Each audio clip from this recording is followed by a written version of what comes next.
Hello friends, कैसे हैं। आज का वीडियो है कक्षा 7 के स्टूडेंट्स के लिए। सब्जेक्ट है साइंस, अध्याय है फर्स्ट। पहला चैप्टर है पादपों में पोषण, इंग्लिश में नाम है न्यूट्रिशन इन प्लांट्स। दोस्तों, आज चैप्टर नंबर 1 के क्वेश्चन आंसर्स को देखेंगे। तो आइए देखते हैं। पाठगत प्रश्न है एनसीईआरटी की बुक में पृष्ठ संख्या 1 पर। पहला प्रश्न है, पादप अपना भोजन किस प्रकार बनाते हैं। उत्तर, सूर्य के प्रकाश तथा क्लोरोफिल की उपस्थिति में भूमि से प्राप्त जल एवं खनिज तथा वायुमंडल से प्राप्त कार्बन डाइऑक्साइड की सहायता से पादप यानी कि पौधे अपना भोजन बनाते हैं। भोजन निर्माण का कार्य मुख्यतः पादपों की हरी पत्तियों में होता है। प्रश्न संख्या 2, पादपों की तरह हमारा शरीर भी कार्बन डाइऑक्साइड, जल एवं खनिज से अपना भोजन स्वयं क्यों नहीं बना सकता। उत्तर, कार्बन डाइऑक्साइड, जल एवं खनिज से अपना भोजन स्वयं बनाने के लिए क्लोरोफिल नामक हरा वर्णक होना जरूरी है, जो कि पादपों में तो होता है परंतु हमारे शरीर में नहीं होता। यही कारण है कि पादपों की तरह हमारा शरीर कार्बन डाइऑक्साइड, जल एवं खनिज से अपना भोजन स्वयं नहीं बना सकता। प्रश्न संख्या 3, जड़ द्वारा अवशोषित जल एवं खनिज पत्ती तक किस प्रकार पहुँचते हैं। जड़ द्वारा अवशोषित जल एवं खनिज वाहिकाओं द्वारा, वाहिका यानी नलिकाओं द्वारा पत्ती तक पहुँचते हैं। ये वाहिकाएं नली के समान होती हैं और जड़, तना, शाखाओं एवं पत्तियों तक फैली हुई होती हैं। पोषकों को पत्तियों तक पहुंचाने के लिए ये वाहिकाएं एक सतत यानी बिना रुकावट का मार्ग बनाती हैं। ये भी पाठगत प्रश्न हैं एनसीईआरटी की बुक में पृष्ठ संख्या 2 पर। तो पहला प्रश्न है, पत्तियों में ऐसी क्या विशेषता है कि ये खाद्य पदार्थों का संश्लेषण कर सकती हैं परंतु पादप के दूसरे भाग नहीं। खाद्य पदार्थों का संश्लेषण दूसरे भाग नहीं कर सकते, केवल पत्तियां कर सकती हैं। इनमें क्या विशेषता होती है। तो देखिए, पत्तियों में क्या विशेषता होती है। उत्तर, पत्तियों में एक हरा वर्णक होता है जिसे क्लोरोफिल कहते हैं।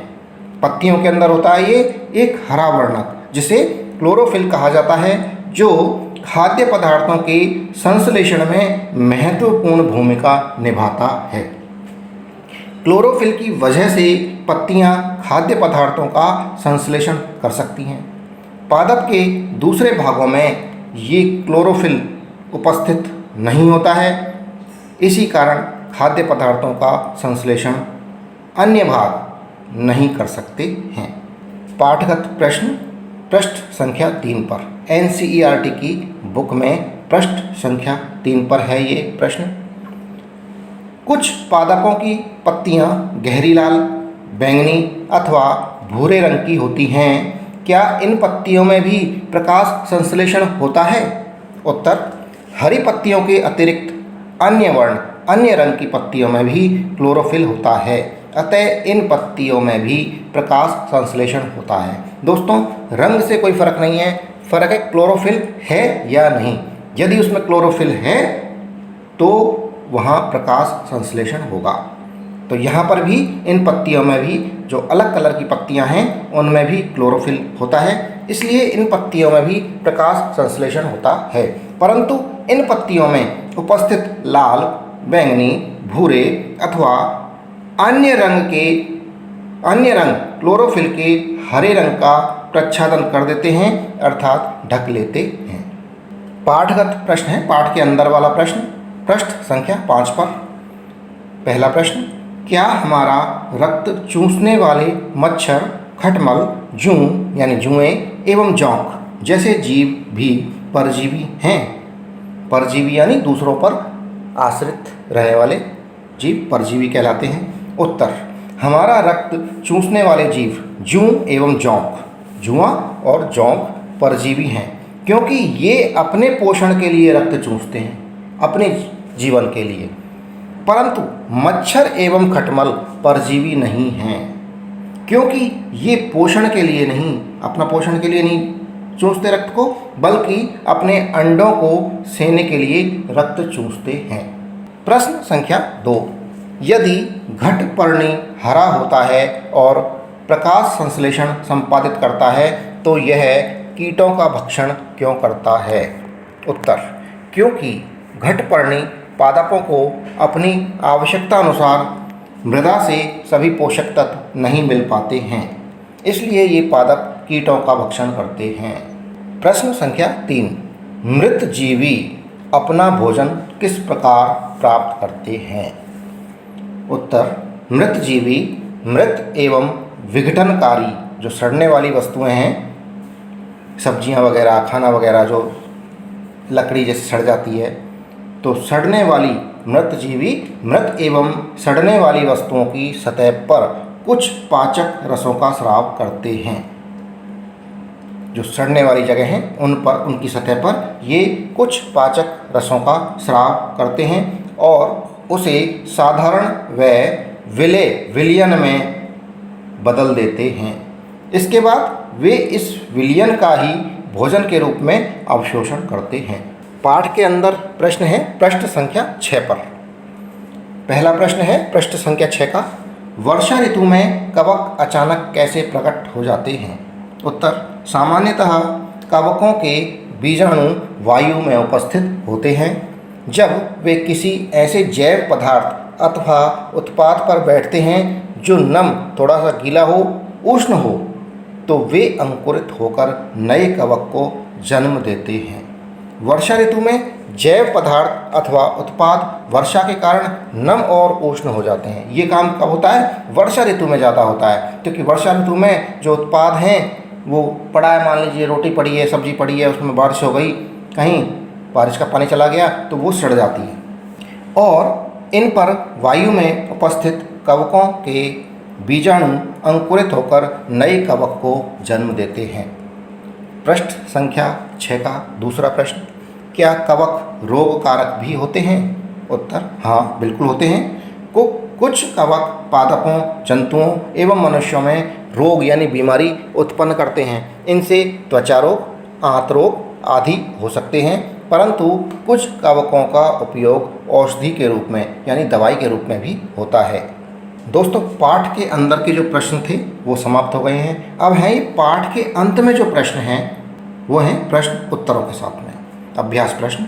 तो पहला प्रश्न है, जीवों को खाद्य की आवश्यकता क्यों होती है? खाने की आवश्यकता क्यों होती है? उत्तर, सभी जीवों को खाद्य की आवश्यकता अपने शरीर की वृद्धि के लिए, शरीर के रखरखाव के लिए तथा आवश्यक ऊर्जा प्राप्ति के लिए होती है।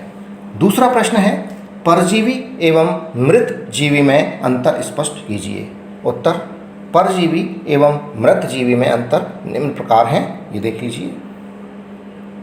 पहला अंतर है परजीवी, ये अपना भोजन सजीवों से प्राप्त करते हैं और मृतजीवी ये अपना भोजन मृत एवं विघटनकारी यानी सड़ी गली वस्तुओं से प्राप्त करते हैं। दूसरा, ये सामान्यतः परपोषी के ऊपर या भीतर रहते हैं। मृतजीवी हमेशा मृत एवं सड़ी गली वस्तुओं के ऊपर रहते हैं। तीसरा अंतर है अमरबेल जैसे पादप तथा जूं, जौंक जैसे जीव परजीवी के उदाहरण हैं। और मृतजीवी कौन से होते हैं? छत्रक यानी मशरूम, कवक आदि मृत जीवी के उदाहरण हैं। प्रश्न संख्या 3, आप पत्ती में मंड यानी स्टार्च की उपस्थिति का परीक्षण कैसे करेंगे? आइए परीक्षण करते हैं। हम क्या करेंगे? पत्ती में मंड यानी स्टार्च की उपस्थिति का परीक्षण कैसे करेंगे? पत्ती पर आयोडीन की कुछ बूंदें डालेंगे। पत्ती पर आयोडीन कुछ बूंदें डालने पर देखते हैं कि उस स्थान का रंग गहरा नीला हो जाता है, जो ये बताता है, ये दिखाता है कि पत्ती में स्टार्च उपस्थित है। यदि पत्ती पे आयोडीन की कुछ बूंदें डाली जाएं तो देखते हैं कि उस जगह का, पत्ती की जो वो जगह है वो रंग गहरा नीला हो जाता है। ये ही सिद्ध करता है कि पत्ती के अंदर मंड यानी कि स्टार्च उपस्थित है। प्रश्न संख्या 4, हरे पादपों में खाद्य संश्लेषण प्रक्रम का संक्षिप्त विवरण कीजिए। उत्तर, हरे पादपों में खाद्य संश्लेषण प्रक्रम। हरे पादपों में खाद्य संश्लेषण प्रक्रम प्रकाश संश्लेषण की क्रिया द्वारा संपन्न होता है।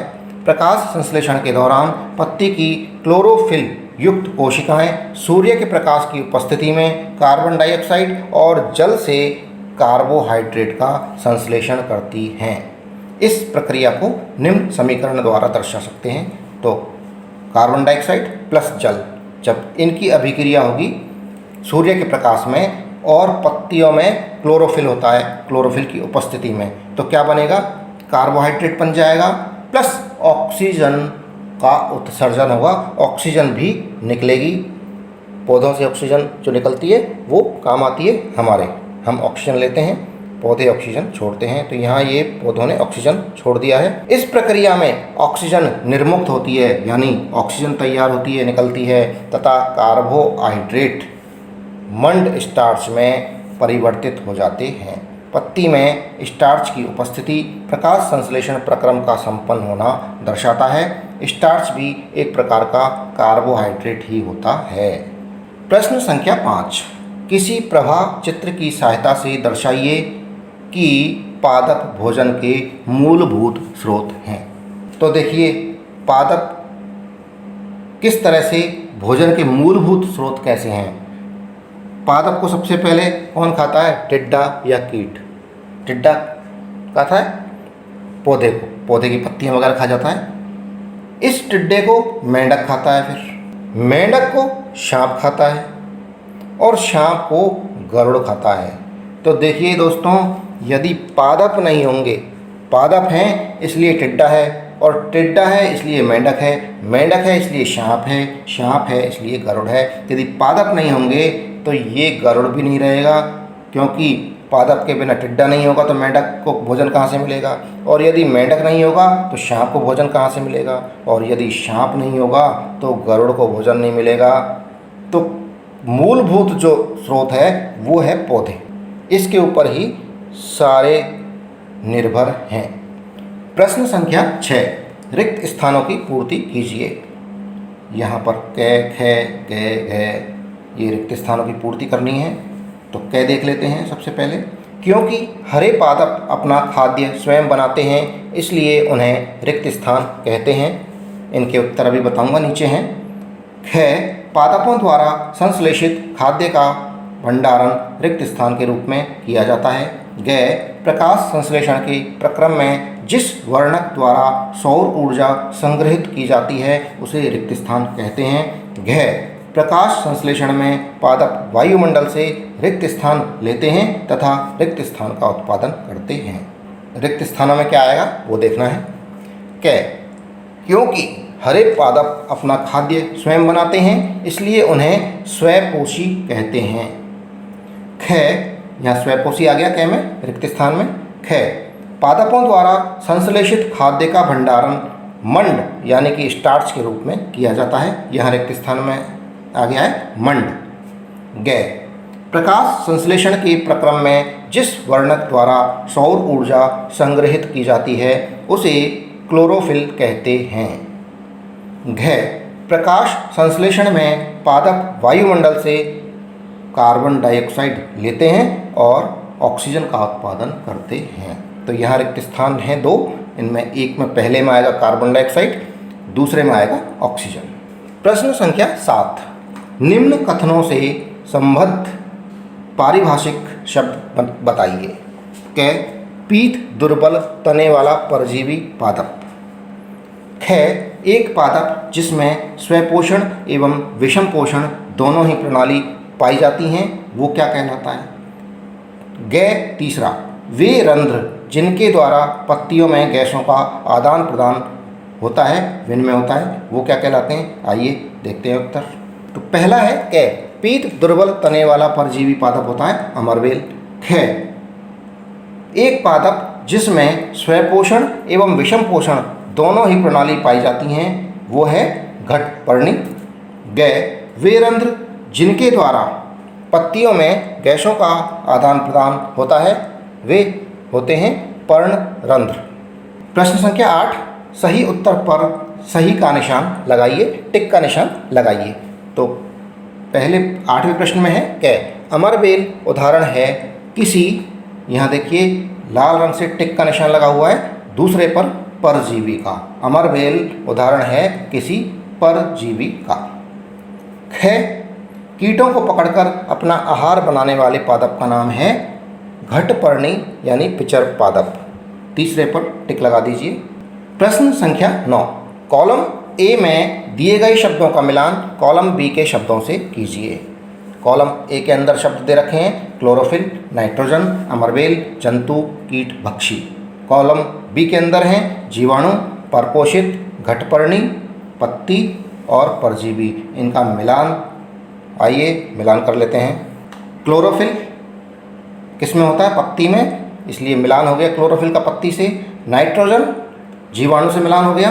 अमरबेल परजीवी है, इसलिए इसका परजीवी से मिलान हो गया। जंतु का परपोषित से, कीट बक्षी का घटपर्णी से मिलान हो जाएगा। प्रश्न संख्या 10, निम्न कथनों में सत्य एवं असत्य कथनों का चयन कीजिए। क, प्रकाश संश्लेषण में कार्बन डाइऑक्साइड मुक्त होती है। ये कथन गलत है, क्योंकि प्रकाश संश्लेषण में ऑक्सीजन निकलती है, ना कि कार्बन डाइऑक्साइड। है, ऐसे पादप जो अपना भोजन स्वयं संश्लेषित करते हैं मृतजीवी कहलाते हैं? नहीं, स्वपोषित कहलाते हैं। ग, प्रकाश संश्लेषण का उत्पादन प्रोटीन नहीं है। ये कथन सही है।